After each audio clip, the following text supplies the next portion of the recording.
Hello, friends and relatives. How are you? Wherever you are in the world, good morning from Auckland, New Zealand. It is time for another Bible reading, and I'm going to read 3 chapters today from the book of Job.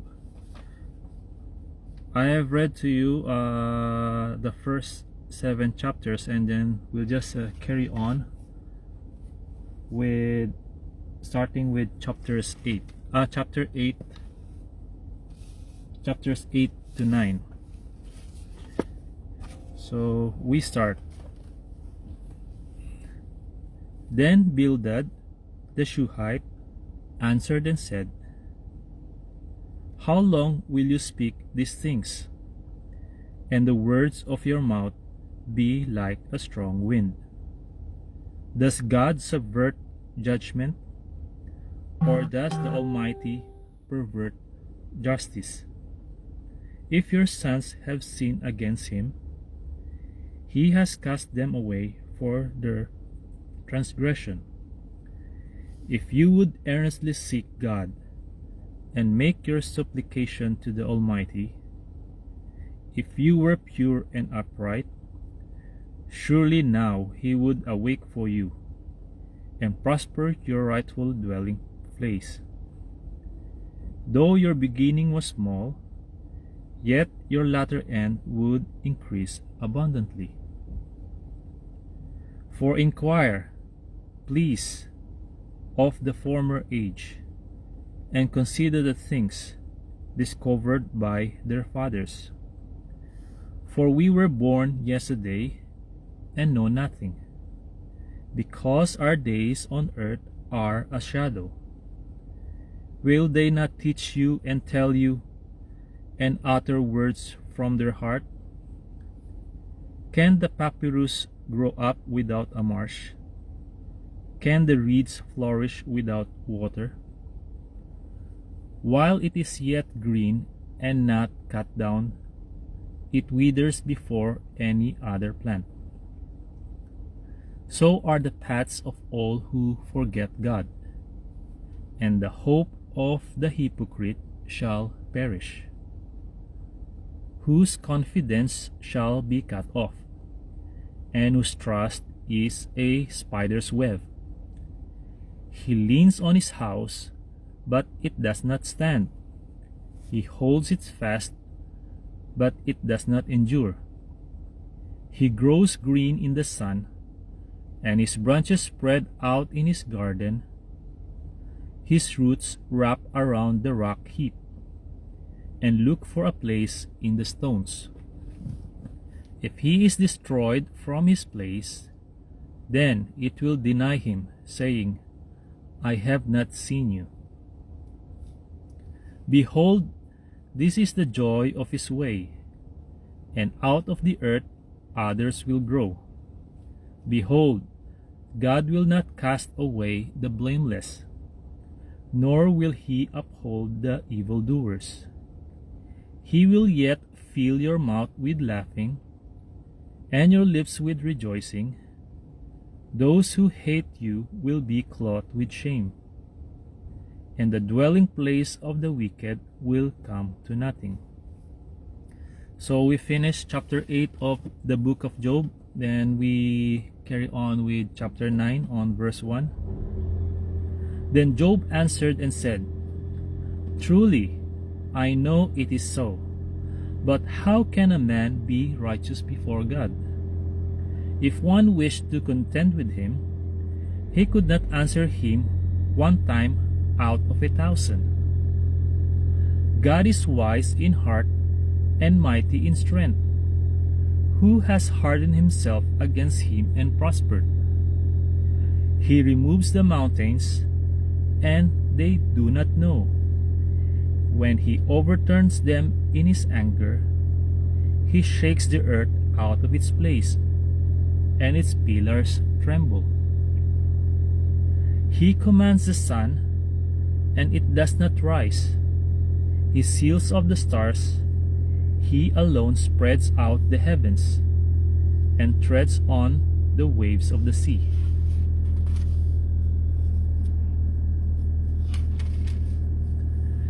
He made the Bear, Orion, and the Pleiades, and the chambers of the south. He does great things past finding out. Yes, wonders without number. If he goes by me, I do not see him. If he moves past, I do not perceive him. If he takes away, who can hinder him? Who can say to him, "What are you doing?" God will not withdraw his anger. The allies of the proud lie prostrate beneath him. How then can I answer him, and choose my words to reason with him? For though I were righteous, I could not answer him. I would beg mercy of my judge. If I called and he answered me, I would not believe that he was listening to my voice. For he crushes me with a tempest, and multiplies my wounds without cause. He will not allow me to catch my breath, but fills me with bitterness. If it is a matter of strength, indeed he is strong. And if of justice, who will appoint my day in court? Though I were righteous, my own mouth would condemn me. Though I were blameless, it would prove me perverse. I am blameless, yet I do not know myself. I despise my life. It is all one thing. Therefore I say, he destroys the blameless and the wicked. If the scourge slays suddenly, he laughs at the plight of the innocent. The earth is given into the hand of the wicked. He covers the faces of its judges. If it is not he, who else could it be?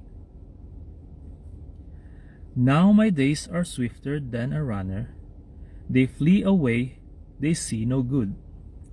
They pass like swift ships, like an eagle swooping on its prey. If I say, I will forget my complaint, I will put off my sad face and wear a smile. I am afraid of all my sufferings. I know that you will not hold me innocent. If I am condemned, why then do I labor in vain? If I wash myself with snow water and cleanse my hands with soap, yet you will plunge me into the pit, and my own clothes will abhor me. For he is not a man, as I am, that I may answer him, and that we should go to court together. Nor is there any mediator between us, who may lay his hand on us both. Let him take his rod away from me, and do not let dread of him terrify me. Then I would speak and not fear him, but it is not so with me. So we finish chapter 9, and we start on chapter 10. My soul loathes my life. I will give free course to my complaint.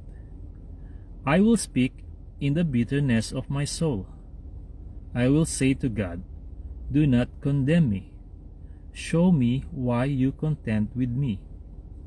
Does it seem good to you that you should oppress, that you should despise the work of your hands, and smile on the counsel of the wicked?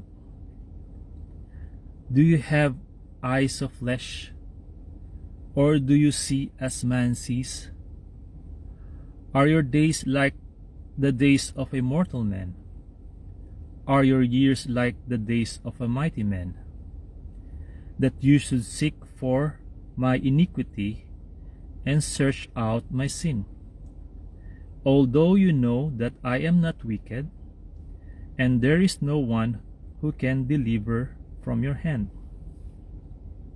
Your hands have made me and fashioned me, an intricate unity, yet you would destroy me. Remember, I pray, that you have made me like clay, and will you turn me into dust again? Did you not pour me out like milk, and curdle me like cheese? Clothe me with skin and flesh, and knit me together with bones and sinews.